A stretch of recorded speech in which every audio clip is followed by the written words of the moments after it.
तर hello friends, आज आम्ही निघालो होतो डेस्टिनेशन वेडिंगसाठी. तर मी ज्या सोसायटीमध्ये राहते त्या सोसायटीमधल्या फ्रेंडचं वेडिंग होतं. आम्हाला वेडिंगसाठी खूप उशीर झाला होता. आम्ही लोकेशनवर निघालो, पण आमचं लोकेशन चुकल्यामुळं आम्हाला खूप फिरावं लागलं.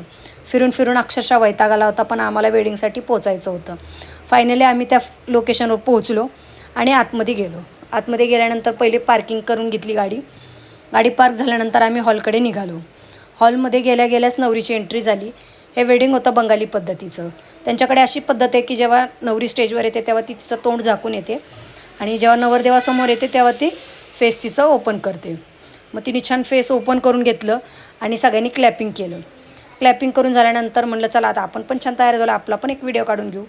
आमचा एक व्हिडिओ काढून घेतला, सोसायटीबरोबर एक ग्रुप फोटो घेतला, आमचं फोटोशूट करून घेतलं. तर म्हणलं चला आता आपल्याला भूक लागली, जेवायला बसू. तर जेवणामध्ये व्हेज नॉनव्हेज दोन्ही पण होतं. त्यानंतर स्वीटमध्ये रसगुल्ला होता आणि आईस्क्रीम पण होतं. तर म्हणलं मस्त हायवेला जाऊन आईस्क्रीम खाऊया. मग आईस्क्रीमचा स्वाद घेतला आणि हॉलच्या बाहेर निघालो आणि त्यानंतर घरचा रस्ता धरला. तर तुम्हाला व्हिडिओ कसा वाटला नक्की लाईक, कमेंट, शेअर आणि सबस्क्राईब करा. थँक्यू.